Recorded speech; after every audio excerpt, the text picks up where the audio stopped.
Last week's Raw was truly a hit, but this week's Raw was definitely a miss.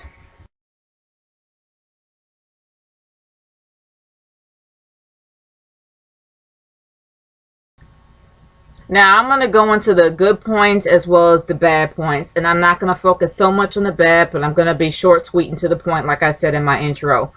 There's a few positive things that I can say about this Raw. One of them is the whole patriotism thing. Sure, I'm not a big fan of the whole Russian gimmick. I'm not a big fan of the Russians being the enemies. It's something that's been overdone, overused, and it needs to stop. The Cold War is over, people. Time to move on. But besides all that, I will say it's doing a great job in pushing Mark Henry, because Mark Henry has not been at the status he has been since he's been a heel. But now that he's a face, and now that knowing that this guy actually was an Olympian and represented our country, it puts him in a great position to be pushed even further as being the true patriot to take down Rusev. He's the same size, actually he's a lot bigger, he's a lot taller, and he's a lot stronger, the world's strongest man, against Rusev. And it's a great position to put him in to bring him up to the status that he should have been a long time ago. Well, actually, he was. I mean, the guy came close to being a Grand Slam champion, but unfortunately, he came short without winning the WWE belt. I'm hoping that after he beats Rusev, then maybe he'll be in a position to be the next WWE champ. Probably after John Cena takes the belt back. Who knows? And I can also say this. They have done a good job.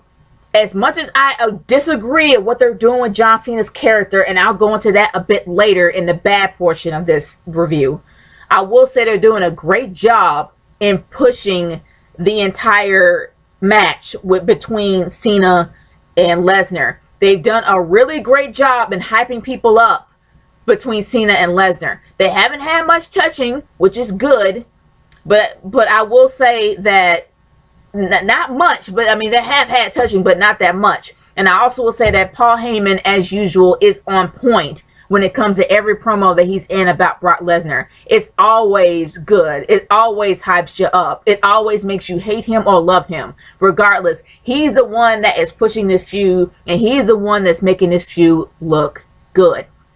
I will say that for sure. And honestly, my third thing that I do believe that they're doing great with is with the Dust Brothers. What they're doing with the Gold Dust Brothers, or Golden Stardust, whatever they're called now. What they're doing great, they're really doing great with the Rose Brothers, is they're promoting them even more as heels. You really wouldn't consider them as heels because they're just too I can't even say zany. They're just too out there. But they're still great as heels, and they have a legitimate reason to be a heel. And honestly, they're doing a lot better than the Usos are. I used to like the Usos, but the Usos is starting to get kind of old to me. But I mean, the fact is the Usos are really great performers. I'm not going to lie. And also they were Rikishi's sons, for crying out loud. But I will say that the Dust Brothers are a great opponent against these two. And they're doing a good job promoting a tag team feud. And I think they're doing a great job at that. Now, those are the three things that I think they're doing great with the show. Now, let's start off. Before I start off with the good, let's go to the bad. I will say they're doing a really bad job with John Cena's character. It's been a given. Every single reviewer in the YWC has complained and moaned and griped about John Cena's character, and they have every right to. And I'm going to say this. I admire the guy. I admire the guy for staying true to who he is, because he is the 100% true to life golden babyface that's in the PG era. You don't see golden babyfaces like that anymore. The last golden babyface was Hulk Hogan. Now that he's gone, Cena kind of took his place. So I will respect the guy for staying true to his character. The one thing that I don't like is the fact that the WWE universe, the WWE knows how much the WWE universe cannot stand John Cena's character. And you would think that you want to make him more relatable, especially the fact that you want them to buy your brand. So what should you do? You change everybody else's character around. Why can't you change Cena? Why can't you make Cena more human? They had every opportunity to. John Cena was in a position to be likable, but once again, they made him into Super Cena.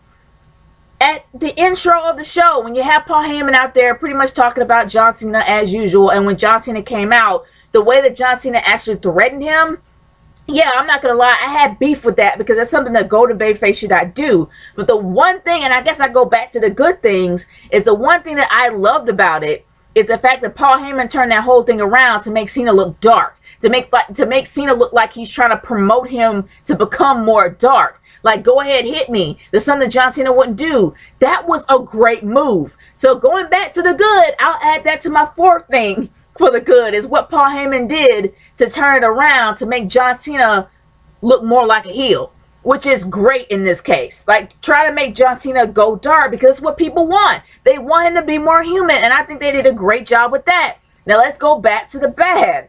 The bad part about it was when he finally had to wait 2.5 hours towards the end of the show to see this happen, they ended up kind of, I don't know, pretty much giving you the pie face and having John Cena turn into Super Cena again by beating up Brock Lesnar and having Brock Lesnar turn tail and run. Really? This guy beat the ever-loving crap out of you at SummerSlam, and somehow you can turn around and just beat him down and make him run? Please. Can they for once have John Cena look more human? I'm not telling him to go, I'm not saying go heel, but make him look more human. Make him have a story that people can go behind. That's why they like Daniel Bryan, and they will like him too if they actually decide to do it that way. But as usual, they went that route. Let's go to another thing that is pretty much bad. Two things is bad for the show. The feuds. They had 2 potential feuds, and they capped them off that night. They had Dolph Ziggler and The Miz, but then also going back to the good, we end up seeing R-Truth for like the first time in months, so I guess we could say that's a good thing. But then going back to the bad again, you ended up having R-Truth and Dolph Ziggler versus The Miz and whatever Damien Sandow was supposed to be that night. And you had a clean win. This is a feud that is pay-per-view worthy because it's been going on for months since SummerSlam. They could have done this in the best way possible and made it. And yes, they do have a match. They have a match at Night of Champions. Instead of having a clean win, somehow they can have a DQ and kind of beef it up and kind of tease who's going to win and not make it a clean win. You don't want a clean win, people. The same thing with Naomi versus Cameron. This is a feud that was in the making for months. And for the third time, or maybe a second, whatever, if you guys know the exact number, put it in the comments. But for the third time, they had a clean win, and it was Naomi. Before, it was Cameron. Now it's Naomi. What? This could have been a great feud to build up to. This is something that we really want to see. It's not like love taps between some of these model divas. We want to see these chicks scrap. And they were ready to scrap down. I want to see some scrapping. Seriously, I want to see some beat downs, some hair pulling, some weave being tugged out. I want to see some beat downs. And it would have been a beat down with those two. And it kind of capped that feud like it was nothing. Once again, they moved that along. Then you got Paige and AJ in the most obscure feud known to man. That makes no sense anymore. And then you got the Bellas. They really aren't doing nothing much with the Bellas because that was the most embarrassing feud they could ever develop. And it was awkward to even watch. You just put it on mute every time they're around. They really aren't doing a good job promoting the feuds in the mid-card. They're doing a great job for the upper card, but the mid-card, it sucks. They really need work on that. And then you got the closer. The closer was okay because they really tried to promote the patriotism with Mark Henry and all that is great. But honestly, the one thing that really does make me mad and kind of piss me off is the whole new Nation of Domination gimmick is completely not there. Yeah, they're testing it out at live events, but it's to the point where you already put it out there. Can you at least put it on NXT? Can you at least put it a little bit on SmackDown? Maybe on Raw a bit? They've done nothing. It's still not around. They're still probably doing on live events, and they may have capped it altogether. And I'm like, really? Either or, y'all, my overall thoughts is this. There's really nothing. There's not that much to talk about when it comes to the show. Yeah, we had a few other matches going here and there, but it was just flat out not anything interesting to watch. It wasn't as boring as a week before last. But I will say that it just was something like a meh. It was really not anything interesting to look at. But y'all, I really want to hear your personal thoughts about this Raw. Leave a comment in the comment section below. Send me a video response about what you think. Nature Girl 30 signing off. Peace out.